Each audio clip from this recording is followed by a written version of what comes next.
Good morning, ladies and gentlemen. Welcome to the Nelcast Limited Q1 FY23 post-results conference call hosted by Batlivala & Karani Securities India Private Limited. As a reminder, all participant lines will be in the listen-only mode, and there will be an opportunity for you to ask questions after the presentation concludes. Should you need assistance during the conference call, please signal an operator by pressing star then 0 on your touch-tone phone. Please note that this conference is being recorded. I now hand the conference over to Mr. Annamalai Jayaraj from Batlivala & Karani Securities India Private Limited. Thank you, and over to you, sir. Thanks. On behalf of B&K Securities, welcome to Nelcast Limited 1Q FY23 post-result conference call. From the Nelcast management, we have with us today Mr. P. Deepak, Managing Director and Chief Executive Officer, and Mr. S.K. Shivakumar, Chief Financial Officer. I'll now hand over the call to Mr. Deepak for the opening remarks, to be followed by question and answer session. Over to you, sir. Thank you, Annamalai. Thank you, everybody, for attending this call. We really appreciate your time. I'll just start with a quick overview of the quarter gone by. The quarter gone by, in terms of revenues, was our second consecutive quarter in a row of record revenues. Revenue from operations for the quarter was 295.2 crores. So this compares very favorably with the same period last year, where it was about 185 crores. So that is recording growth of about 80% on a year-on-year basis. Even on a quarter-on-quarter basis, typically Q4 is the best quarter of the year. And in spite of that, on Q1, we have grown 10% on a quarter-on-quarter basis. Exports continue to be one of the drivers for the company, as we have talked about in past conference calls. We recorded an export revenue of 72.5 crores, which represents a growth of 48% on a year-on-year basis and 33% on a quarter-on-quarter basis. So this was broadly in terms of revenues, how things split out. On the M&HCV front, 38% of our total revenues came from the M&HCV, 31% from tractors. Exports was about 25%, and off-highway railways and others made up the remainder of the sales. This compares quite favorably to last year when we saw very low numbers in M&HCV. It was only at about 27% of revenues. So in fact, last year's Q1 was led by tractors at 39.6 and exports at 26.7. I think one thing to keep in mind about last year's Q1, though, when we are comparing, is that last year's Q1 was impacted by the second wave of COVID. So while these growth numbers do look good, we believe that a 60% growth might be a tough task to maintain through the year. So we saw this growth coming from both volumes as well as better realization. Excuse me. So we saw about what we were able to sell in this quarter was 20,158 tons was the net sales. And we were actually able to produce 19,158 tons. So there was about 1,000 ton of WIP that we converted into finished goods and into sales during the quarter. This was necessary, and I think this was something that was a good performance from the standpoint that we faced operational challenges because of the severe power cut that was imposed in Andhra Pradesh, as well as higher than normal summer temperatures, which impacted productivities as well as health of employees. So looking forward to Q2, on the operational side, we've seen these challenges start to mitigate as we've gone through the month of July. The demand still seems to be reasonably strong. I think typically Q2 has a higher demand than Q1. We don't believe that will be the case in the current Q2. However, I think we'll be able to better fulfill the demand here. And we are continuing to see growth in export led by new product launches that I had talked about also on the previous conference calls.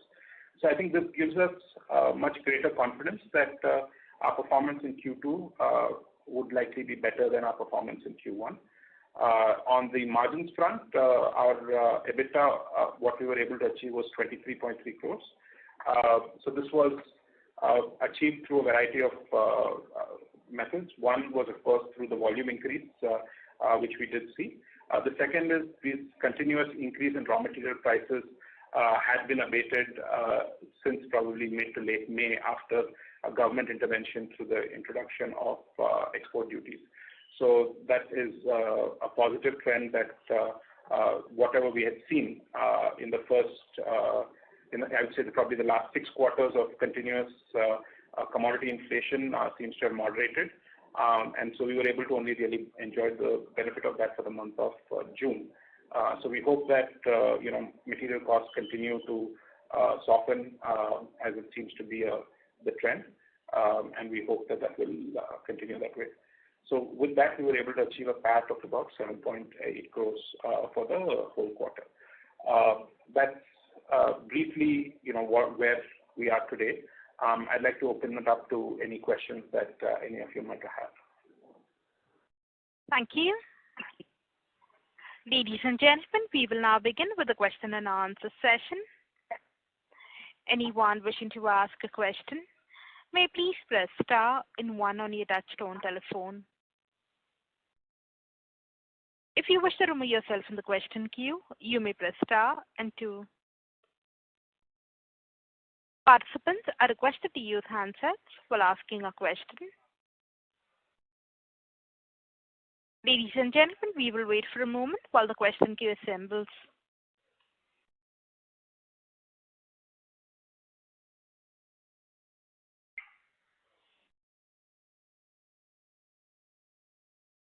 The first question is from the line of Saket Kapoor from Kapoor Company. Please go ahead.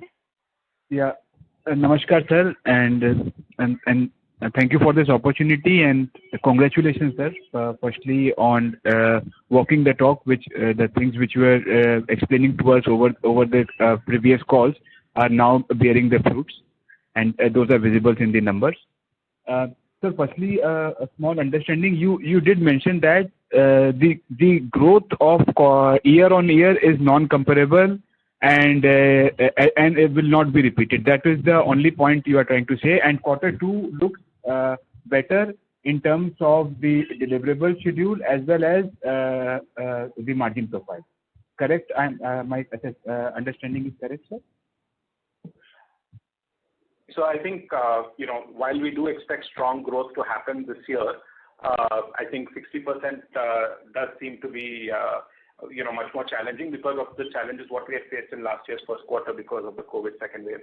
So that helped bump that percentage up quite substantially for this year. But we do still expect to see good growth through the year. That's our expectation for the rest of the quarters as well. Right. And sir, when we look at your raw materials to sales percentage, it has remained constant. It has remained in the same vicinity of 52 to 53% Q1Q. As you have told that March is the strongest quarter. But is it the product mix that has resulted, or the unwinding of inventory that has resulted in slightly higher profit Q1Q? Or what have been the per kg, sir, EBIT per kg, if you could give that understanding? How did it play for March and the June quarter? Sure. So if I look at on an EBITDA per kg of, if I look at it from a production perspective, right, EBITDA per ton of casting produced, the numbers for the first quarter come out to 12.16 rupees per kg. In the fourth quarter, it was 10.48 rupees per kg. So that's the difference in these specific numbers. So in terms of the how that played out between material prices and other things. So material prices, we did see an increase in material prices happening in April, and pretty much probably until the beginning of May, right? I think it was the first week of May or so when the announcement came in from the Finance Ministry regarding export duties and a variety of other measures to control commodity prices. So since then, we have seen some reduction that has happened. So I would say that any reduction activity, whatever we have seen, we have only probably seen it in the month of June in terms of the results. But if we take the last quarter as a whole, I think, and take the average of the raw material price for last quarter and compare it to the average of the raw material price for the previous quarter, they will be largely in line. I don't think there's any change really, right? So whatever increase that we saw happen through the last quarter, we probably saw that similar kind of a decrease happen in this most recent quarter. So for this quarter, the trend for the raw material, if we take the average of the June quarter, will also be slightly lower since it has a higher base of May, higher prices of April and May. Of April especially, right? April was slightly higher. Some reduction in the second quarter. So yeah, so I think if you look at the current quarter, the quarter of July, right? July, August, September, then we will see the raw material prices. We believe will have moderated. We've seen, after they've moderated down, we've seen them stiffen up also a little bit more. But we are not anticipating, the kind of increases what we have seen in the last, probably 6 quarters or so that have just been very surprising and very unprecedented.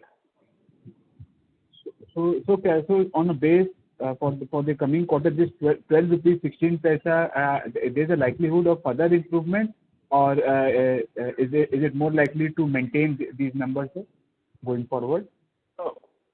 So it's a little bit difficult to put full numbers to it, but we believe that our goal would be to maintain this through the year, right?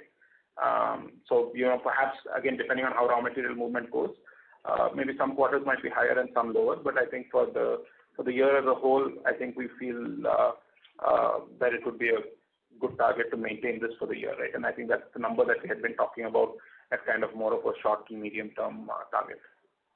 And so what should be the likely full year tonnage that we are expecting for FY23 on a ballpark number? So again, I think it's challenging depending on volumes. I think if you had asked us last year about how tractor looked after the first half, we would have said fantastic, and then unfortunately we saw the second half really crash. We believe I try to give you some ballpark, but maybe that's somewhere around 90 plus thousand tons. I think is what we believe that we should be able to achieve in the year, right? Hopefully better than that, but maybe I think that's something that's a little bit of a ballpark. Yes. So one more point was you mentioned about this electricity cuts having an impact on your operation. So if you could quantify on an absolute numbers, what would have been the impact for the first quarter? And you have to buy from the grid, I think, at higher pressure, or what was the impact? Did it affected the operational performance also, or was it only in terms of the higher cost of purchase? No, so it affected the operations because it was a power cut. We did not have the option of buying more expensive electricity at that point of time. So it was a restriction on how much of the maximum demand we could utilize. So that restricted how much castings we could produce out of our 2 plants in Andhra. So that had an impact. But one of the things that we did do was, we were with multiple lines running. We did some activities to make sure we could run on Sundays, as well as, of course, as I mentioned earlier, we did dilute some stocks as well from our work in process to try to push things through. Okay. If I have to say, what might possibly be an impact, maybe it's to the tune of 5% or perhaps more we could have done in terms of the sales cycle if not for that. But it's a very difficult thing to quantify.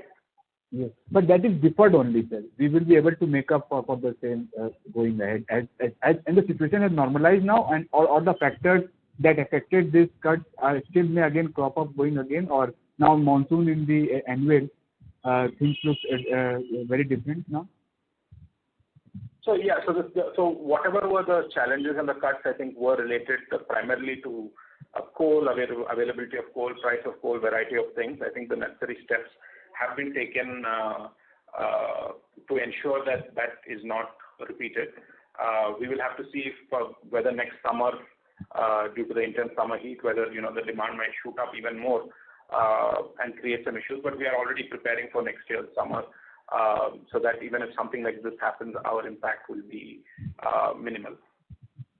Right. And on the scrap price, sir, I missed your commentary. How are currently the scrap prices trending post this imposition also? And also on the power and fuel mix, sir, what steps are we taking to reduce the cost? I think the renewable energy sourcing on a pooling basis was also considered earlier. So on these two aspects, if you could apprise us. So roughly speaking, from the peak price of steel scrap, right, which is our primary raw material, we've seen about a 7 to 8% reduction from the peak, right? The peak would have been, end of April perhaps would be the peak. So compared to that point of time, we're seeing about a 7 to 8% reduction in steel scrap, which is our primary raw material. Sorry, Saket, what was the second part of your question? The second was for the power and fuel mixture. What steps are we taking to mitigate the higher cost of power and fuel? And I think the renewable energy sourcing, pooling of the availability of renewable energy, I think so was also in the anvil. So what steps are we taking to improve our mix on power and fuel front? So I think from a renewable energy standpoint, I think one of the things that we are doing, the first one that we talked about that we had implemented for our plants in Andhra Pradesh, that came online in the month of January onwards. So we have some amount of renewable energy that is tied up, which is primarily a wind-based generation. We're in the process of having several more discussions with other wind manufacturers or windmill providers who will help us manage this cost better. The other part of it is as we improve our production, I think as the efficiencies improve, which is what we expect to see in the upcoming quarters, we will reduce the number of units, right? So our efficiencies, as they get better in terms of our productivity, even our energy efficiency gets better. So we believe that should also help us bring down the cost of energy. Okay.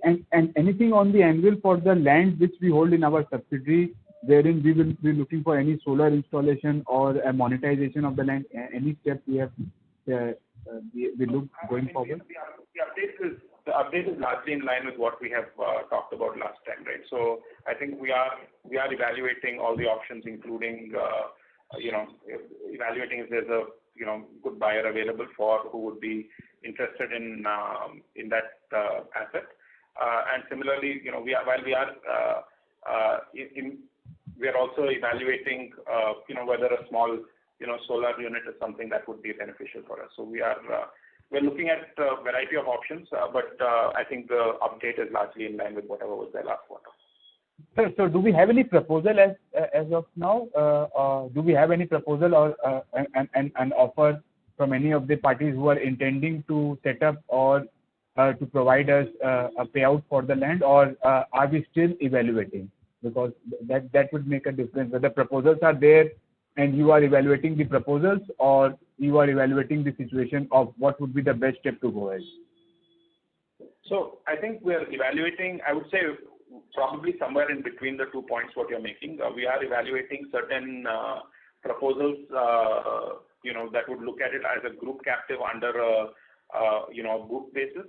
The other one is also, we are open to, evaluating a sale of the asset. But I think for us to get value from the asset, perhaps it might be a couple of years to get a better value from the asset, considering the development that we anticipate will take place there in the next few years.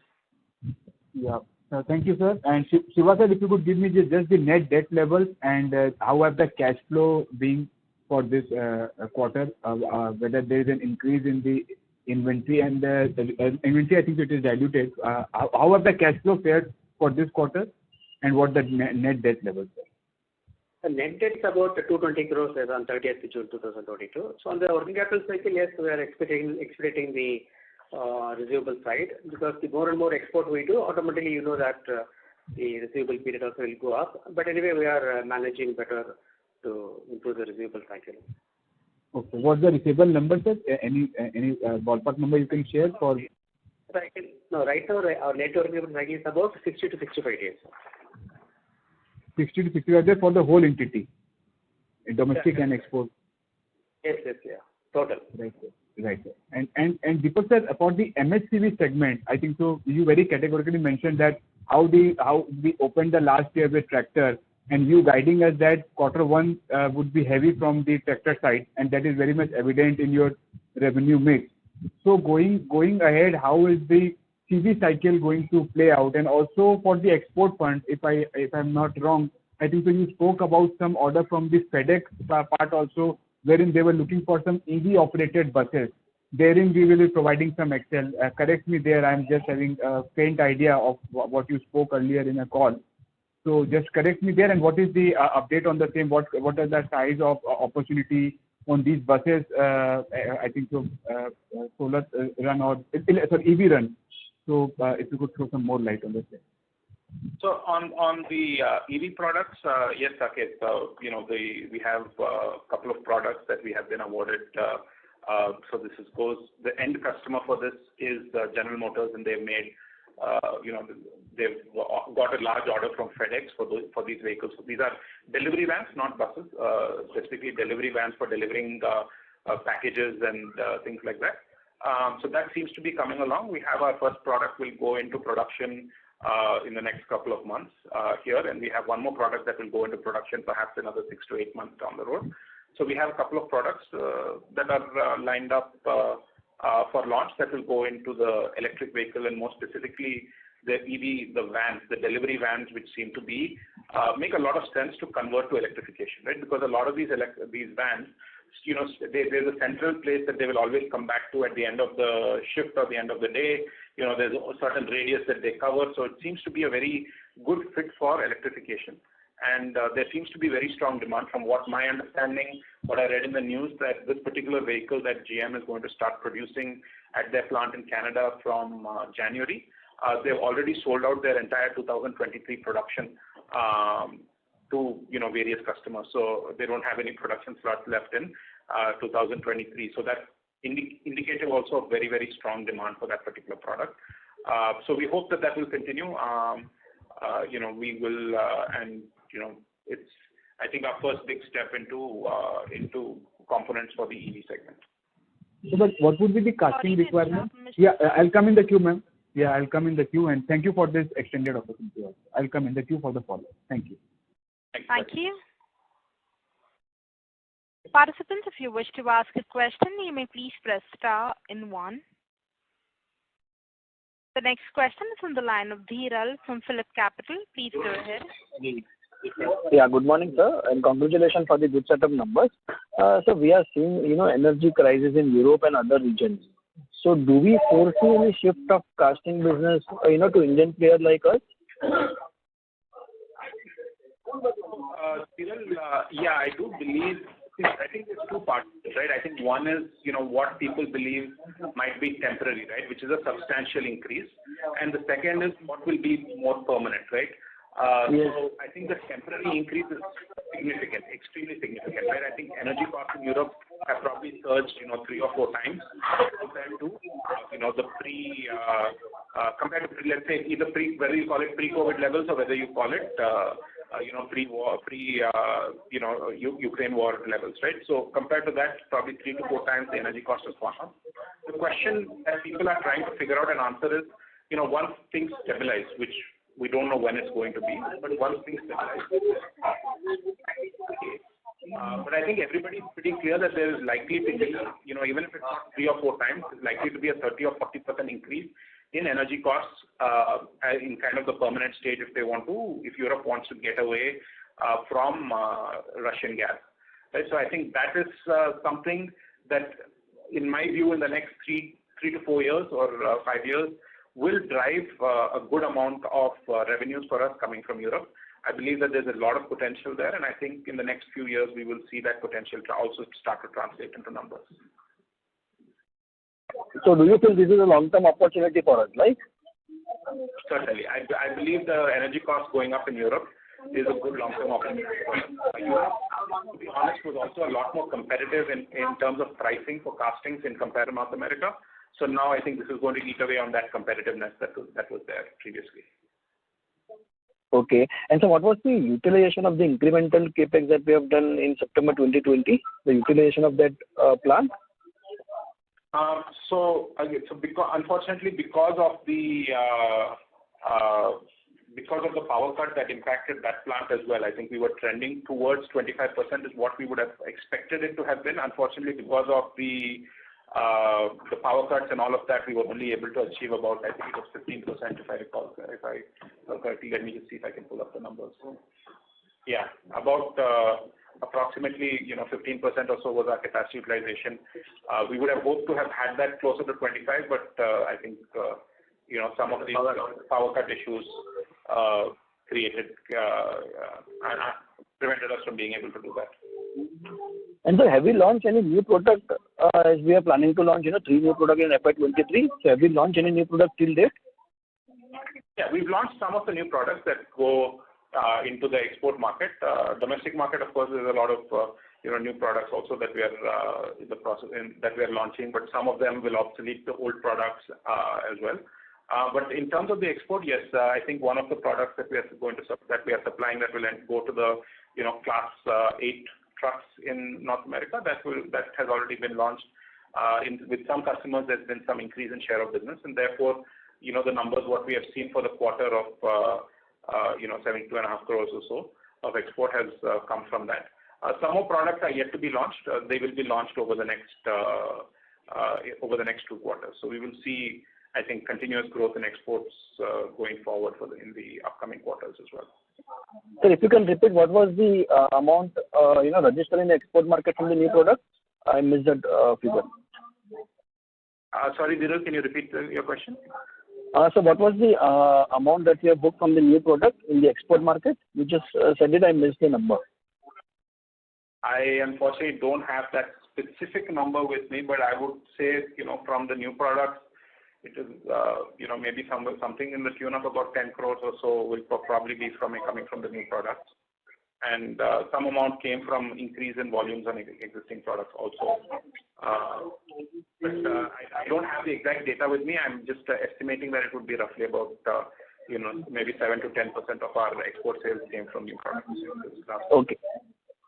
Okay, and sir, lastly, so we are, maybe we are hearing that recession in US and Europe. So do we envisage any kind of a slowdown in the export revenue going ahead?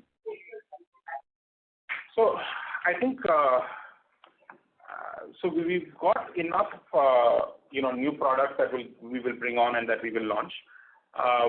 So the one thing that we believe is, today if you look at, the supply chain situation, whether it was semiconductors or whatever, that has been there for the last, 12 to 18 months.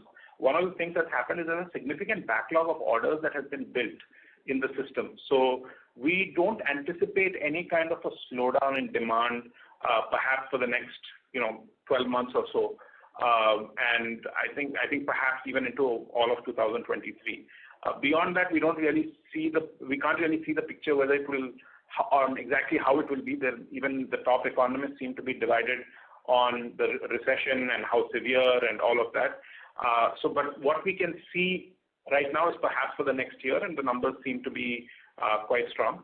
Our hope also, and what we're doing with all the new product launches that we have coming, that even if there's a slowdown in existing products, the new product launches that we will be doing will, in fact, fill in that gap that might be there. Okay. Thank you so much, sir. Thank you. The next question is from the line of Chirag Shah from Edelweiss. Please go ahead. Yeah, hi. Thanks for the opportunity. Sir, some basic questions first. Is that sequentially our tonnage is lower? Q2 tonnage is marginally lower than Q1? Okay.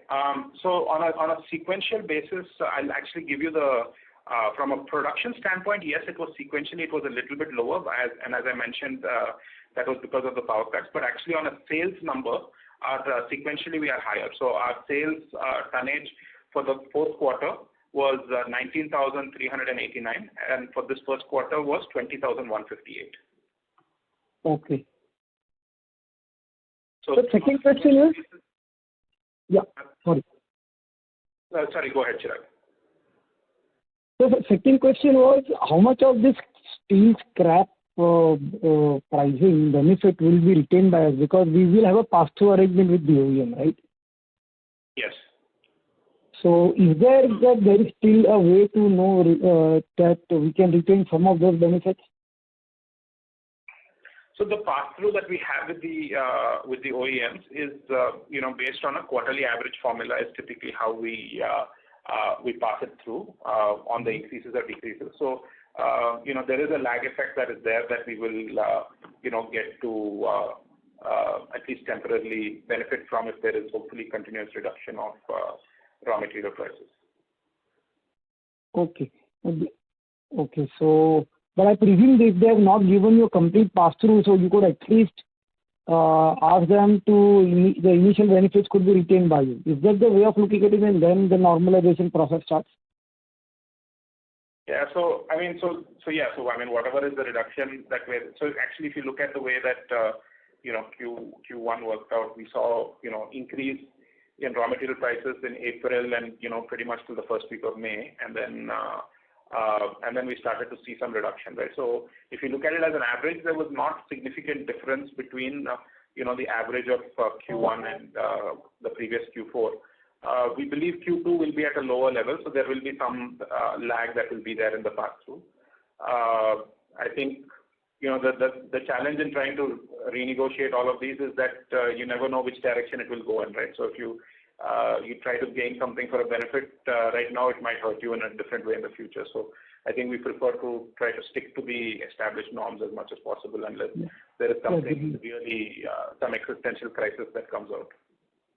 So lastly, I had a question on other expenses. If you look at the absolute run rate, now it is stabilized at around 76 crores. So how should we take into account the inflationary impact? Because even in this quarter, now it's only a 1 quarter data, so sequentially our sales is higher, but our other expenses are largely flattish, or it is more into production. That is how we should look at it. I'm excluding power because power is understandable, the movement in power. So other expenses, I think when you look at is related to a couple of things. One is related to maybe some outsourced machining activities that we might be doing.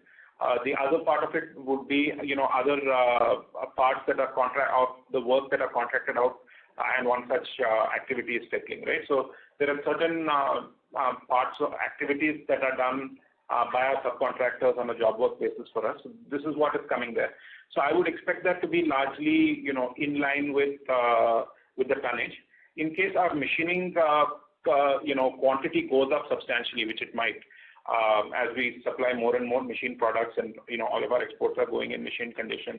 So in such scenarios, then you will see it both come into the top line and the bottom line. So I think that is largely a variable cost, whatever we are seeing in terms of these other expenses that you're observing in the P&L. No, this is helpful because sequentially there is a significant reduction as a percentage of sales over there. Given that the cost, that the other expense line item is largely static, and our revenues have seen a significant jump, which is a commendable thing, and that's why I was inquiring whether this trend can continue or not. This is helpful, sir. So lastly, slightly strategic question on the export side. Now, as you indicated, there are mixed reviews. Is it possible to indicate that revenue contribution of the products that you have launched in last 12 months in overall export? Is it possible? Do you track internally like that? Because that is what will be most immune to any so-called recessionary risks or slowdown risks. That's my first. Is it possible to understand that new products that you introduce on a rolling basis, how much they contribute to your revenue? We don't track it that way, Chirag, to be honest. We look at it as an overall basket, and we're seeing the overall basket grow. Because in some cases, it might be new products, and in some cases, even on existing products, we have been awarded additional share of business, right? So we don't distinguish between these two. But perhaps we can take a look at that and try to dig up that information. Yeah, thank you very much, and all the best. Thank you. Thank you. The next question is in the line of Bhargava Pradney from Emkay Global. Please go ahead. Yeah, hi sir. Thanks for the opportunity. My question has been answered, but just a broad-based question on exports.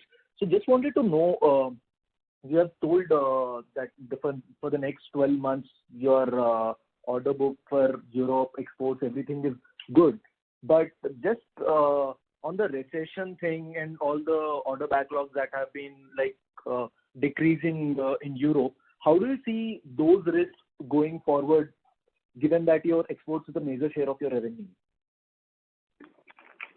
So yeah, exports are a growing share of our revenue. I think right now, as I said, about 25% of our revenue is coming from export. And yes, you're right. I mean, there is a lot of talk about recession, due to a variety of reasons.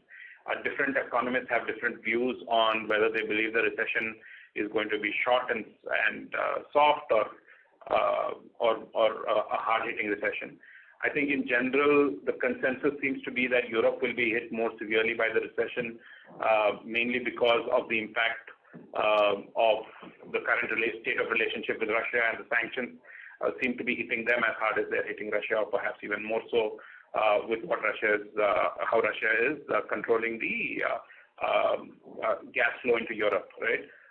So there are various economists who have differing views. I'm not qualified to talk about that particular subject. That's not my area of expertise. But I do believe that our exports will continue to grow. I think if Europe does get hit, I think we do believe energy costs will go up. But the second part of it is potentially if they do get hit with a more severe recession, I think there could be also some bankruptcies within our industry, being an energy-intensive industry. I think there could be some companies that are teetering that might not survive the next few years. That might create more opportunities again in the medium to long term. So I don't want to make any predictions for the future, but this is how I see a potential situation in Europe play out. Now, majority of our revenues from our export is actually coming from North America, and in that scenario, I think most people do believe that the U.S. is likely headed for a recession, but a fairly mild one. And it seems like the Fed's objective is to make sure that they can get inflation under control by trying to, create some breathing room between, the supply and the demand side, which has gotten overheated.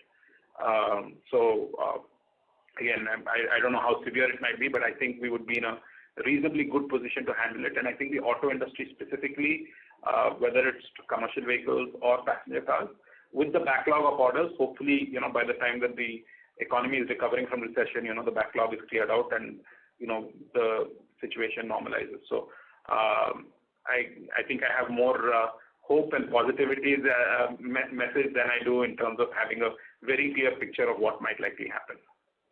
Yeah, thanks. And just on the raw material side, you had said that 7 to 8% reduction in the scrap, which is your major raw material.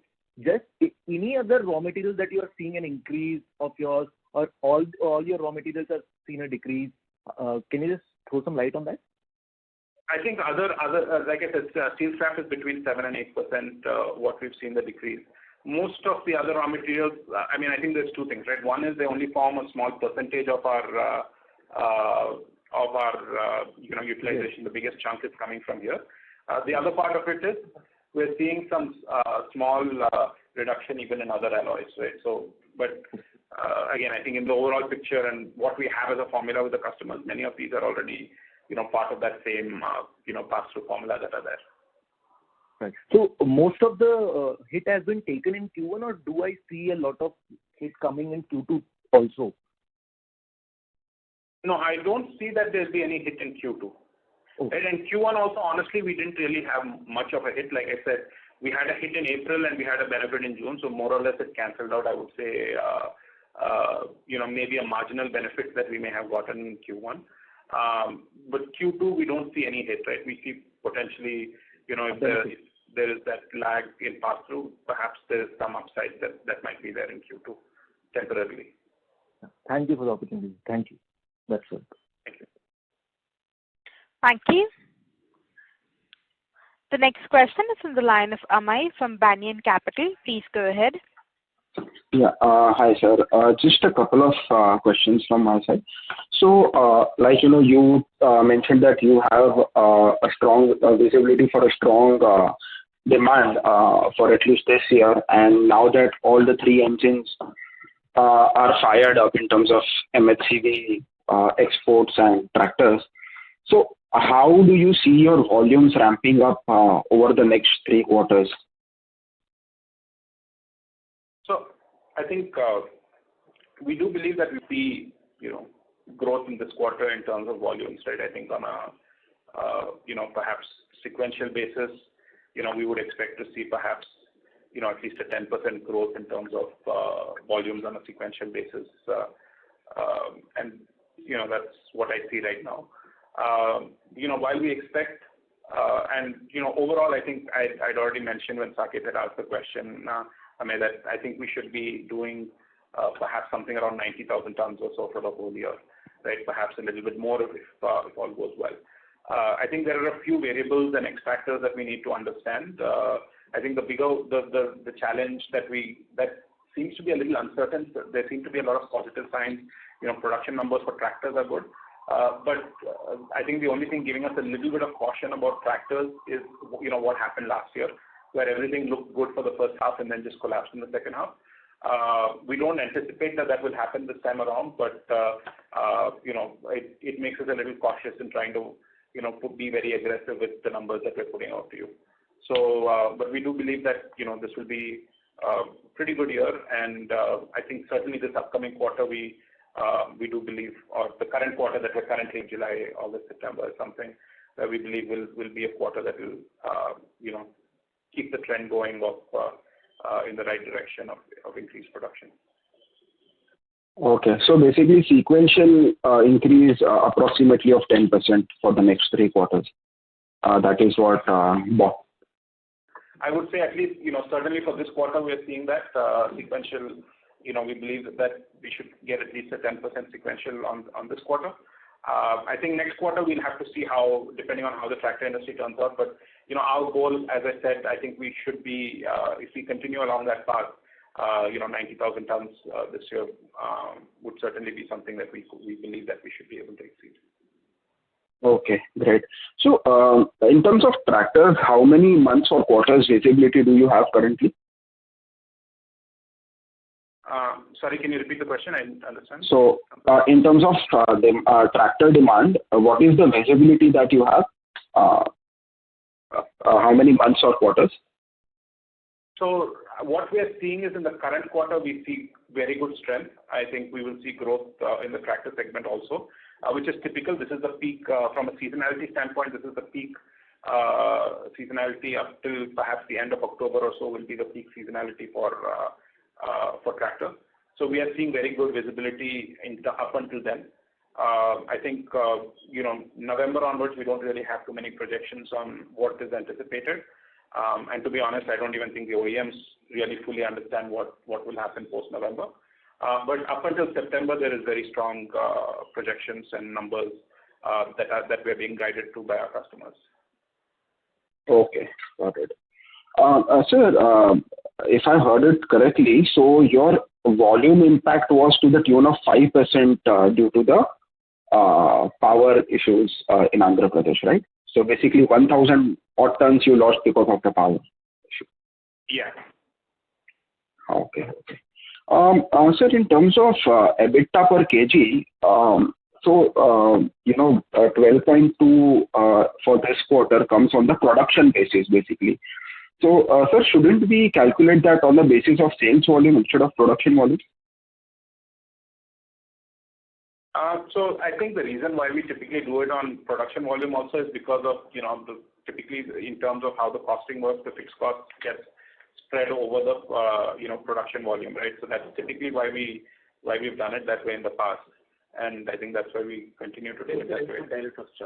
Yeah. Okay. So this 12 rupees EBITDA per kg number that we are targeting for the full year is on the basis of production, right? Right, but I think largely speaking, for the full year, we expect production and sales to be roughly in line. We don't believe we will see significant increase or decrease in stock that will happen through the year. Okay. So for the full year, I think 12 looks reasonable. Just two questions from my side more. What is the ideal export share that we would want, sir, in the medium to long run, considering the fact that, it will reduce the seasonality, cyclicality of the business?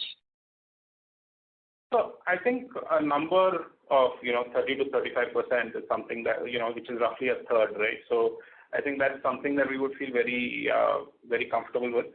Obviously, if the opportunities are there to grow more domestically, or if the opportunities are there to grow more in exports, I don't think we would shy away from those opportunities. But I feel from to be able to balance out the cyclicality of the domestic market, whether it's M&HCV or tractor, I think 35% or so would 30 to 35% would be a good number to be at. Okay. Just lastly, on the delivery vans that we spoke about of General Motors, so we have got the order to supply some of the castings to them. And as you mentioned that the whole of 2023 production has already been sold or booked. So how does this typically work? So since we got the order now, can we expect that probably, for all the delivery vans, we'll be the only supplier for those castings? So for this particular model that they're launching, yes, for all of the vans for that particular component, we will be the supplier. There's another new product that will get launched in the following year, in mid-2023, and there's a different product on that vehicle that we will be the only supplier to.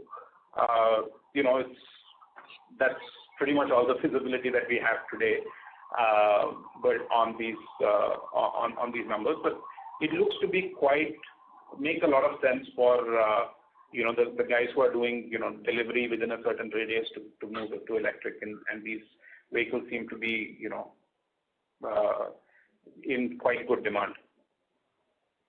Okay, got it. So that's it from my side. Thank you. Thank you. A reminder to the participants, anyone wishing to ask a question, may please press star and 1.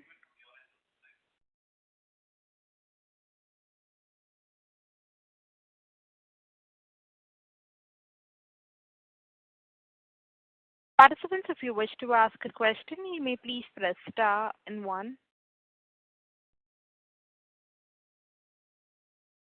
The next question is in the line of Saket Kapoor from Kapoor Company. Please go ahead.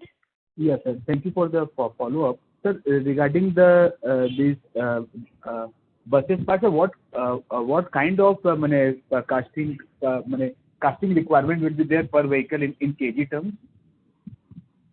You're talking about that electric yes, sir. Van. vehicle?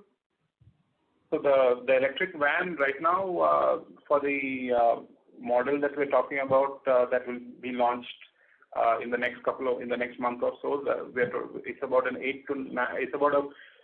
17 kilo roughly per vehicle that will be is this product, and we will be supplying. And the size of the order we have from them, the total order book is? I think for this particular vehicle, their projection is somewhere between 27 and 30,000 vehicles a year. Okay, and we will be catering to the entire thing. Right. Yes. Right. Sir, the finance cost, sir, is also a line item that also needs some rationalization. I wanted to understand, is it our business model shaped in a way that we will be coming up with finance cost of 6 to 7 crores on a quarterly basis, or we are looking for even reduction on this front, sir? So I think finance costs will be largely in line with whatever we saw this quarter. That's what we anticipate for the rest of the year. Obviously, there are a variety of other factors, including a rate hike by RBI and subsequently passed on to our banks that might impact it. But I think finance costs we expect largely to be in line with what we saw last quarter. What I think I'd already mentioned this. Our endeavor is to try to, as we will be paying down roughly, I think about 30 crores or so of term debt in the current year. And however, with the increase in exports and other things, we believe that we will be adding about 30 crores or so of working capital. So all in all, I believe finance cost should be, largely flat and in line for the, for the next 4 or 5 quarters or so. And what should be the maintenance capex, sir, for us for this year? So I think the maintenance capex that we'll be looking at is probably somewhere around, perhaps about, 12 crores or so, I think is what we're looking at. We're looking at a fairly minimal maintenance capex for the current year. And sir, I think so the new unit part you did spoke about earlier also, that aligning with with product certification. How is the new line going to contribute for the remaining? How have been the utilization level for the new line at Pediapada for Q1, and what are the expected utilization levels from the unit going ahead, sir? So as I mentioned, I think in Q1 it was only 15%, which was unfortunate. We expected that number to be closer to 25%, because of the hour cut, we were a little bit limited in terms of what we could do for a couple of months. I think our goal would be to bring that up to about 45-50% capacity utilization by the end of the financial year. So by Q4 we would like to be at about 45-50% capacity utilization on that line. Sir, in tonnage term, can you give the number? What was the number for this quarter from the new unit contribution from them? I don't have the precise tonnage, Saket, right now in front of me, but this roughly you can calculate this out. Okay, so the increase in volume which we are expecting going ahead, and this 90,000 tonnage which we are expecting, there will be a good contribution from the new unit, and therefore the margins will also be better, as you have told that it is a more mechanized and the costs are lower there. Is it a good understanding? So, Saket, I think there are two things. We expect that the increase in volume will happen largely in two places. One will be our Gudur plant, where we've recently completed, the modernization project in the month of March, right? So there, because some of these, a lot of these export products we're talking about will be produced at Gudur, so we will see better utilization coming out of Gudur as this new modernization project where we put in a new automated line and replace the old manual line. So we will see some improvement coming out of our Gudur plant. In Pedaparia also we will see some improvement coming, but the improvement we will see in Pedaparia coming will be more because of better absorption of fixed costs. As you said, there is more automation. But a lot of these products, what we are producing, as I may have mentioned earlier, we are producing this for the first time, right? So these are large, heavy products that, in the history of our company, we've never produced, right? So we are now in a position where we are now ramping up those products, and certainly it will take us time to, have everything fully stabilized and operational at, peak performance. But certainly we believe, in a kind of probably medium term to long term basis, right? Perhaps, maybe 3 to 5 years, that this plant could potentially be the most profitable plant that we have. I think we've, at least the way that we've envisaged the plant and designed the plant, we certainly believe that potential exists. So at peak capacity, sir, what should be the revenue provided? It is far away, sir. 3 to 5 years is a long time, and then it's technical business, and then again the disruption from technology. There are many variables to it. So looking that into account, sir, what has been our investment? I think 170 crore we invested in the new facility for setting up the facility. Both lines together in total in the Pedaparia facility, investment was 250 crores. Right. So going ahead with what we are telling, that at optimum levels or at the peak utilization levels, what kind of revenue, taking today's price into consideration, would we can envisage going ahead? And when will we start seeing these things on ground? When will the exact numbers will start flowing into it? Since 3 to 5 years is a long time to take into account. Like I said, Saket, I think, our goal is by the end of the financial year, we'd like to be at that, 45 to 50% kind of number. A 45 to 50% kind of number on what is a, 60,000 ton capacity, is roughly about, 20. yeah. So, maybe let's call it about 25,000 tons or so per, or somewhere between 25 and 30,000 tons per year, right? And roughly speaking, we believe, it's hard to put a number to it right now, but based on current things, maybe even at 150 rupees a kg average, I think that would work out to perhaps something around 400 crores or something in that ballpark, right? So roughly speaking, that's what we see the run rate, perhaps what we should be at by the end of the year, or so we hope. Okay. And at the Sorry to interrupt, Mr. Kapoor. May we request that you return to the question queue? There are participants waiting for their turn. Yes, ma'am. I will return. And thank you, sir, for all the elaborate answers, sir. I join the queue. Thank you. The next question is from the line of Amay from Banyan Capital. Please go ahead. Just one follow-up question, sir. So you mentioned that because of the power issue, we lost 1,000 tons, and basically at the new Pedaparia plant, the utilization could have been 25%, but it is 15%. So basically, 10% shortfall and 1,000 tons shortfall. So can you just help me connect the dots? Where am I going wrong? So the 1,000 tons would represent perhaps both Gudur as well as Pedaparia units. So not just because both were impacted by the power cuts. So that would be roughly, I would say perhaps maybe around 500 tons or so in each place, roughly speaking. Maybe slightly, maybe a little bit more, but because we were able to dilute 1,000 tons of stock, maybe that that would have been the other part of it, right? We would have actually produced that additional 1,000 tons also. So in terms of the sales impact, perhaps that's what we believe. Okay, so assuming that we lost 500 tons at Pedaparia, and we lost 10% utilization. So then then it comes to 5,000, 6,000 tons capacity. I am still not able to get it, sir. No. So it is not just Pedaparia, right? The loss that we're talking about of so if you look at Pedaparia, the capacity utilized, the total capacity, whatever is there, right? The capacity there in Pedaparia is actually 60,000 tons a year. Right. Right. So if I divide that out into a quarterly basis, 15,000 tons. It's about 15,000 tons or so. 5%, 150 tons.